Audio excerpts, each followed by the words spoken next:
The Inheritance by Tilly Bagshawe. Narrated by Scarlett Mack. Prologue. Dawn broke late over the Swell valley. The May sun rose sleepily into a cloudless sky, streaking it first red, then pink, then a gorgeous deep burnished orange, like melted rose gold. Bathed in this magical light, Furlings' house shimmered above the village of Fittlescombe, tranquil and magnificent. The family seat of the Flint-Hamiltons for over 300 years, Furlings was frequently referred to as the most beautiful estate in Sussex, if not the whole of England. Certainly it lived up to that accolade this morning, a study in Georgian splendour, with nothing to puncture the peace of its rolling parkland and idyllic views, except the occasional whinny of a pony in the top fields, or plaintive bleat of a lost lamb somewhere on the downs. "You fucker!" A loudly slamming door sent a slumbering heron soaring into the air above the river. "You lying, shallow lowlife, go to hell!" Each word was screamed at deafening volume. It was a woman's voice, delivered in a cut-glass accent, and it was followed seconds later by the woman herself, crunching over the gravel. She was striking for two reasons. The first was that she was young, blonde, and stunningly beautiful, and the second was that she was stark naked, unless one counted the pair of Wellington boots she'd slipped on as she exited the kitchen, or the heavy cast-iron frying pan she was brandishing menacingly above her head, like a Zulu warrior with a machete. "For God's sake, Tatiana, calm down.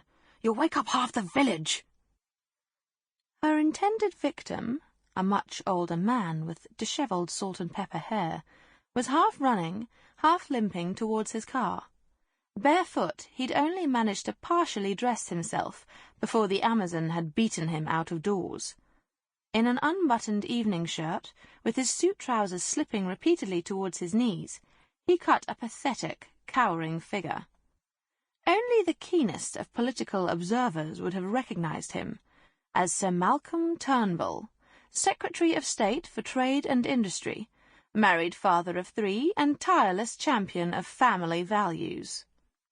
"You think I give a flying fuck about the village?" The girl hissed at him like a snake. "I'm Tatiana Flint-Hamilton. I own this village. Besides, why shouldn't people know what a lying, cheating scumbag you really are?" Sir Malcolm had only just managed to scramble into his Porsche when Tatiana caught up with him. Lifting the frying pan high above her head, she brought it down with a deafening thwack on the car's roof, leaving a dent the size of a small meteor strike, and missing the minister's skull by inches. "Jesus Christ!"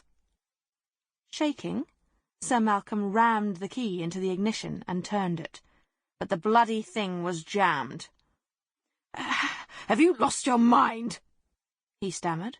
"You knew I had a wife." "Yes, and you told me you were going to leave her. At least 20 times. My dear girl, I will, but it's not that simple. Henrietta's terribly fragile at the moment, and Nick's got his GCSEs this summer. Spare me." Tatiana Flint-Hamilton lifted the pan again, like a shot putter about to let rip. "No, please, perhaps after the next election," Sir Malcolm spluttered. "The next election?" Tatiana laughed out loud. "That's years away. What about the money?" "Money?" "The money I need to fight for my inheritance. The money you promised me, along with using your influence in the High Court." "That was all bullshit too, wasn't it? You treacherous snake!" Wham! The pan struck again. Wham! And again.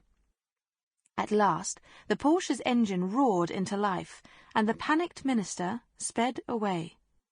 Thank God it was still early, and Furlings was so remote. Just imagine if I'd taken her to the London flat. The paparazzi would have seen us for sure. Sir Malcolm Turnbull shuddered at what might have been.